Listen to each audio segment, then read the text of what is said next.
mec, il est dans l'excès.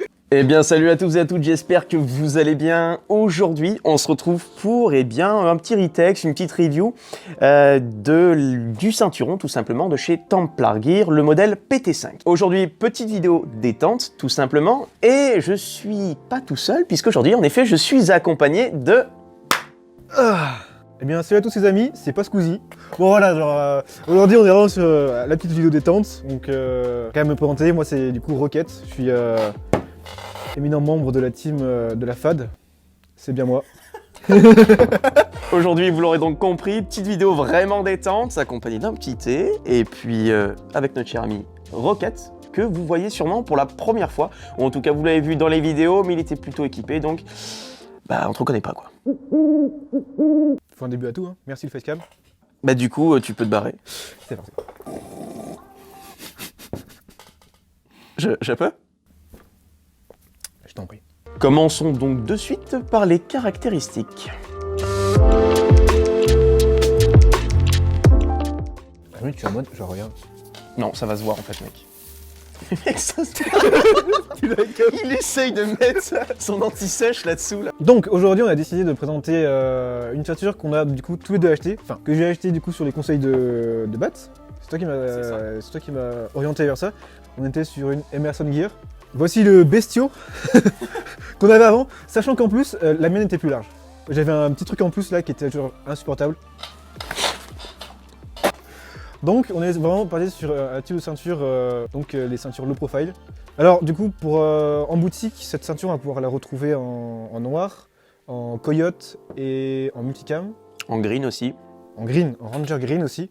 Donc je pense que ça conviendra à la plupart des personnes qui veulent s'équiper. C'est une ceinture qui est du coup en Cordura haute résistance. Elle est fabriquée main en Pologne, voilà c'est une info que... Ça change un peu des produits qui sont fabriqués en Chine, en Taïwan ou en tout cas dans les pays asiatiques. Donc là on est quand même sur quelque chose qui se veut en tout cas très résistant et durable dans le temps. Et un peu plus qualitatif, on va dire, par rapport au prix tout simplement. Notamment au prix, ouais, et aussi par rapport aux finitions de la ceinture. J'ai pas vu de couture qui aurait sauté. Les passes en molle, c'est du laser cut. Donc on voit un petit peu d'attention au détail quand même. Voilà. Non mais j'ai un gros cul, tu le sais ça en plus. Je sais. Au passage, petite parenthèse, mais la marque Templar Gear, pour ceux qui ne connaîtraient pas, c'est quand même une marque qui est destinée un petit peu plus aux professionnels ou en tout cas aux forces de l'ordre, aux forces armées. Rien que pour la renommée en quelque sorte de la marque, ce ceinturon en tout cas peut tout simplement inspirer la confiance et gage de qualité. Qui est à un très bon prix, 50 € un ceinturon, très clairement on est sur une bonne gamme de prix moi je trouve. Bah, dites-vous qu'un ceinturon Emerson Gear, on n'est pas loin de ce prix-là, et c'est une marque dite Airsoft, alors que là on est quand même sur un modèle un petit peu plus censé être costaud en fait. Templar Gear, évidemment. C'est léger, c'est low profile. Et c'est la volonté d'avoir une ceinture qui nous laisse totale liberté de mouvement en fait. Exactement. Pour ce qui est du poids, parce que c'est vrai qu'on parle du low profile, mais qu'en est-il du poids? Le poids, on est sur un total de 160 grammes. Le ceinturon avec la inner belt. Ceci dit, quand vous viendrez installer la ceinture Cobra, ça dépend le modèle que vous aurez, mais ça peut augmenter le poids. En tout cas, vous l'aurez compris, je pense qu'avec la ceinture Cobra, on est aux alentours des 300 grammes à peu près. Et honnêtement, pour un ceinturon, c'est clairement pas lourd. Surtout, vous allez voir pourquoi, ça semble encore moins lourd que ce que ça ne l'est. Maintenant que la présentation et les caractéristiques sont faites, on va donc passer sur un retech, puisqu'il faut savoir que Rocket et moi-même n'avons pas forcément le même style de jeu et pas forcément les mêmes besoins. Donc on est donc parti pour un petit retech sur notre matériel.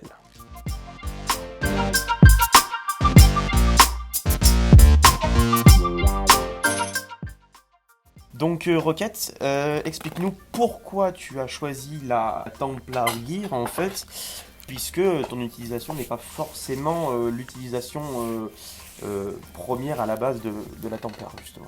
Bah moi j'avais beaucoup d'attentes envers la ceinture, notamment parce que je joue en TP, donc en tireur de précision dans l'équipe, et je voulais un truc qui soit vraiment fin et qui me gêne pas dans les mouvements. C'est pour ça qu'une ceinture low profile, ça s'est imposé. Tu l'as équipé comment? Parce que mine de rien, j'ai l'impression que tu as quand même plus de matos que moi, alors que tu cherchais quelque chose de léger. Comment tu l'as équipé? Pourquoi tu l'as mise comme ça? Enfin, pourquoi tu l'as équipé de telle manière en fait? Plus de matos, on va dire que c'est compact en fait.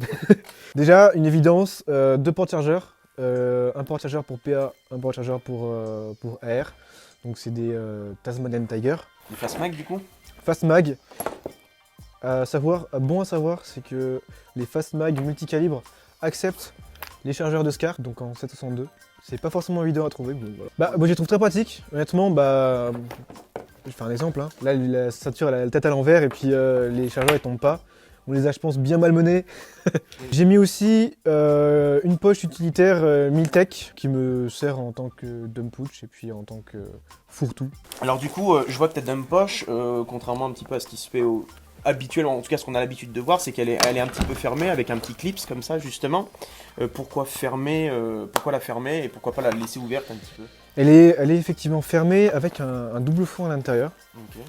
Tout simplement parce que quand on trimballe un chargeur qui fait à peu près 350 grammes dans la poche et qui fait aussi aux alentours de 60-70 €, c'est tout ça sympa de le sentir assuré derrière.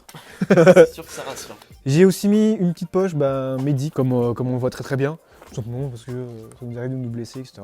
Un petit bobo est vite arrivé en terrain. C'est en cas de secours et on préfère toujours se désinfecter tout de suite qu'attendre que ça prolifère.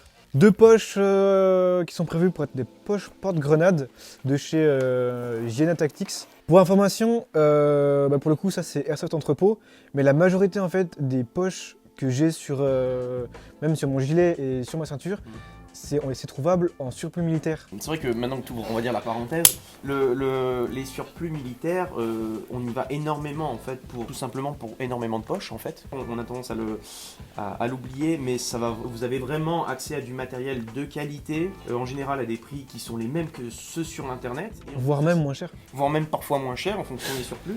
Et honnêtement, vous pouvez voir le produit, l'avoir en main et vous dire, tiens, c'est ce que ça va passer. Et même voilà, si vous avez des chargeurs, etc., AEG, on va dire, ou même GBR, vous pouvez les apporter en magasin. Les mecs s'en fichent un petit peu, vous les prévenez quand même. Mais voilà, vous pouvez tester du matos et on vous encourage même à aller en magasin parce qu'il vaut mieux faire vivre les magasins. Sachant qu'en plus, la plupart des surplus militaires s'ouvrent en fait de plus en plus à l'airsoft. Fusion. Les surplus militaires, c'est vraiment de la bombe. Et jeu de mots, honnêtement, vous restez 2 heures dans le surplus militaire. N'y bon allez pas entre potes. Ah non, Moi je suis surplus militaire, je suis à Zara. Hein. Je suis en mode, ça me fait un bon cul le truc là où. Enfin bref, parenthèse fermée, reprenons un petit peu la fin de. La fin de ma ceinture, tout simplement, on va terminer par le holster que j'ai mis sur ma ceinture. C'est un One Tigris, il est réglable et vu que moi j'utilise mon PA c'est un 1911, ça allait très très bien avec, même sans la boucle il tient. J'ai pas peur de le faire tomber ou quoi que ce soit et je le mets à la cuisse. L'avantage c'est que ça te permet d'avoir un holster un petit peu plus souple en fait et presque plus agréable. Surtout plus souple, sachant que le holster rigide, ça a tendance de temps en temps à faire un petit peu partir la peinture des répliques. Ouais, c'est vrai. Après, j'ai enlevé clairement la plaque de cuisse, j'ai juste gardé la sangle. J'ai attaché l'holster directement à ma ceinture. Pour le coup, parce que là, je sentais entre guillemets une petite faiblesse sur la ceinture Templar Gear. On va en parler après, mais oui, en effet, il faudra que il faut le préciser. Attaché à la cuisse parce que c'est plus simple, c'est pareil, toujours une optique de liberté de mouvement. Attaché, voilà, avec.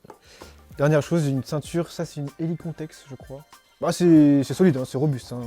On tire un Camtara avec. Parce que moi, je vais pas forcément l'utiliser comme, à mon avis, c'est présenté sur le site.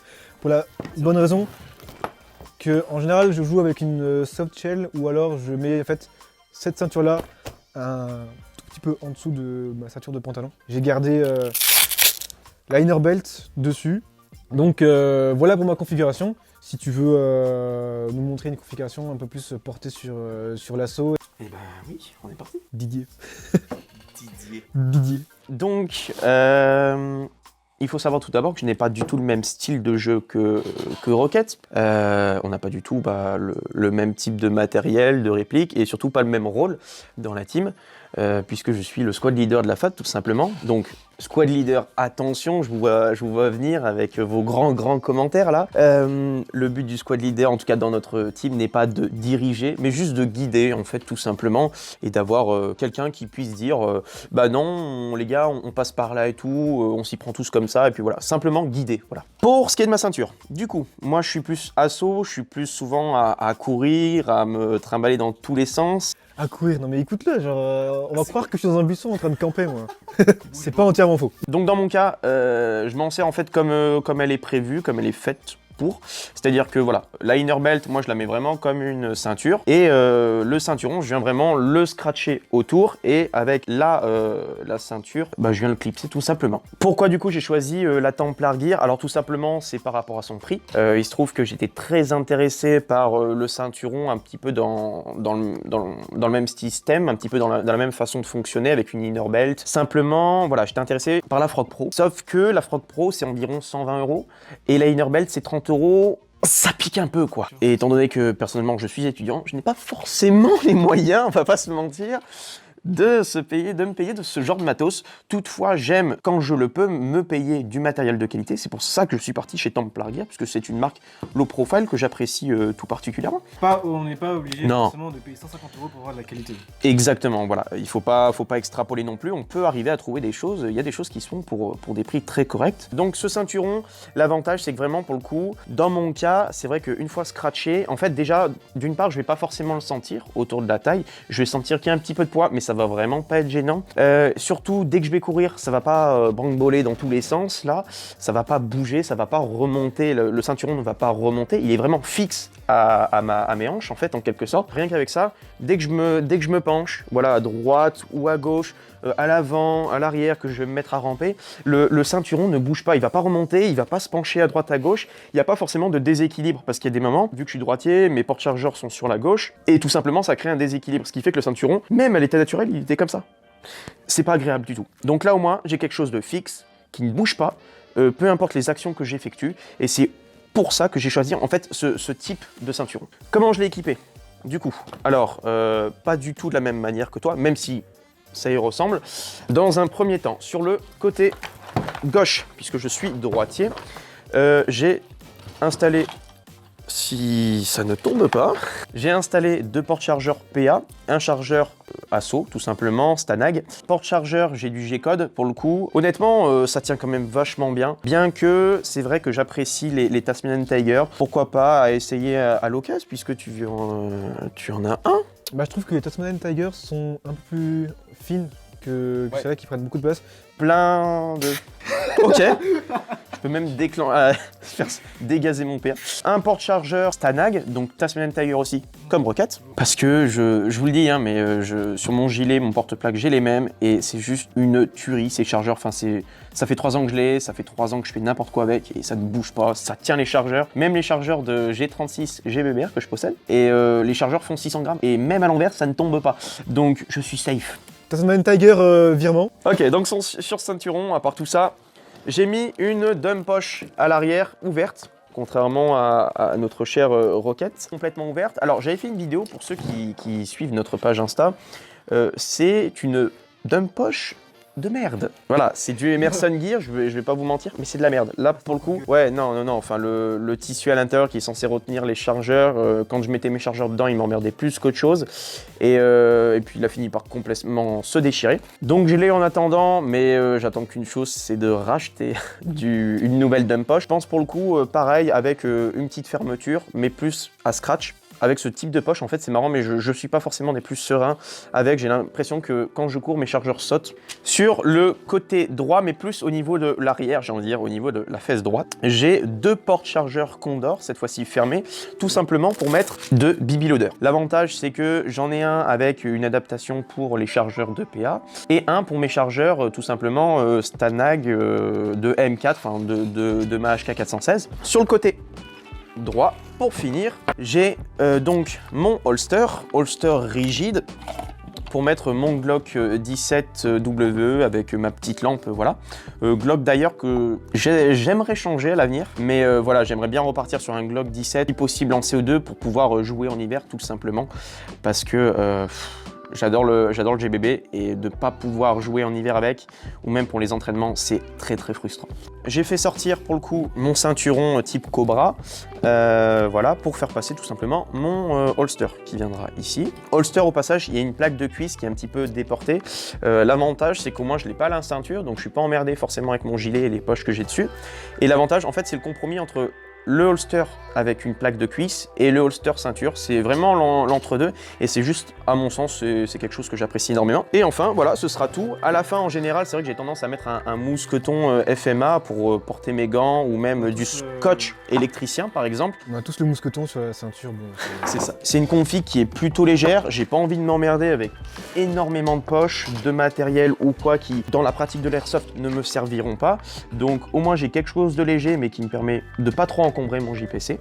C'est tout ce que je demande d'un ceinturon, voilà, tout simplement. Pour être honnête, puisque vous savez que cette chaîne c'est aussi également être honnête avec vous, c'est un très bon ceinturon, mais les passes en molle sont tout d'abord assez fins, les tissus sont assez fins, ce qui fait que malgré qu'ils soient résistants, bah il y a des moments, voilà, c'est pas forcément ce qu'il y a de plus rassurant. Puis comme tu l'as dit, si en plus de ça, toi tu as eu peut-être un petit défaut, on sait pas. J'ai un petit accro, bon, après... Rien de bien alarmant, mais bon, on préfère le préciser. J'aimerais préciser aussi, toi j'ai l'impression que ça t'a pas forcément posé de problème, mais l'espace des passes en molle est, je trouve, un petit peu trop petit, ce qui fait que pour passer les passes en poche ou quoi, c'est un peu complexe, ça prend un peu plus de temps, faut un peu plus forcer, c'est un peu chiant. Et autre part, j'aimerais ajouter aussi que, à mon sens, faire passer le ceinturon type Cobra à l'intérieur, pareil, c'est chiant, faut s'y prendre avec un petit tournevis, un petit couteau et faire avancer en fait le ceinturon. Alors j'imagine que pour tous les autres, c'est à peu près pareil, mais ça coulisse pas des masses, enfin il n'y a pas beaucoup non plus d'espace. Pour le coup, moi j'ai pas trop eu ce problème parce que la ceinture, je la trouve quand même très rigide. En clair, peut-être un ceinturon type Cobra un peu plus rigide vous facilitera la tâche. Moi, c'est vrai qu'il est vachement souple. Mais en clair, voilà, peu d'espace. L'avantage, c'est que derrière, on a quelque chose de fin aussi. Donc, c'est le pour et le contre. En ce qui me concerne, sinon, je le trouve quand même très solide, très costaud. C'est simple. La première partie qu'on a fait avec Paume, on va dire, on s'est regardé tous les deux. On a fait, c'est quand même vachement bien comme ceinturon. Non, il a fait... T'es plus gêné quoi, en fait tu profites vraiment de ta partie et t'es plus emmerdé par du matos un peu de merde, il faut le dire, et qui va presque t'enquiquiner la vie pendant toute la partie. Et ceux qui vivent ce qu'on a vécu le comprendront totalement. En clair, sachez tout simplement prioriser l'endroit où vous mettez vos chargeurs, l'endroit où vous mettez voilà. La radio aussi tout simplement. Il faut y passer du temps. Il faut y passer du temps, ça prend des heures et ça prend parfois des années à se trouver, limite. Ouais, c'est parfois des parties où on se dit ça, c'est mieux que je le mette ici. Ouais, c'est ça. Et c'est aussi pour ça du coup qu'on fait ce genre de vidéo, parce que c'est l'avantage de cette série autour d'un thé, c'est que derrière, à partir d'un produit, qu'on est là un petit peu pour vous présenter, vous faire un petit retext. Si on arrive à vous transmettre quelques conseils, voilà, des idées. Des petites idées ou vous faire connaître quelques produits, bah c'est aussi l'occasion et le but de ce type de cette série de vidéos, tout simplement. Faut pas oublier que ça reste de la pratique de l'airsoft et qu'il faut l'adapter en tant que tel, voilà, tout simplement. On n'est pas des militaires, on n'a pas les mêmes priorités, donc chacun ses besoins et puis voilà. Moi je te propose, tu me fais apparaître avec un clapement de main, tu vas me faire disparaître d'ici. Hein. Et bah c'est parti. Je vais rentrer chez moi là, putain. Dis-leur au revoir s'il te plaît. Bah écoutez, merci à tous, moi je vous dis merci de nous avoir écoutés. J'espère qu'on se retrouvera vite pour parler d'airsoft. Et moi je parlerai de DMR. C'est assuré, très prochainement. Je parlerai de DMR. Par ici, il y a des trucs qui vont arriver, des trucs qui vont coûter. Bon. T'es prêt à partir? Vers l'infini et au-delà.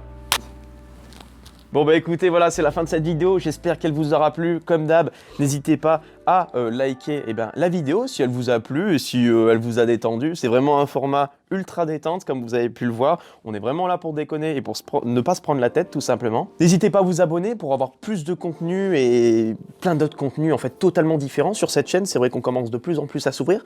N'hésitez pas à faire un petit tour sur notre page Instagram, on poste vraiment de tout et du contenu plutôt qualitatif. Alors, ça ne mange pas de pain et ça ne coûte rien, n'hésitez pas à faire un tour. Sur ce, je vous dis à la prochaine, salut à tous et puis airsoft est bien.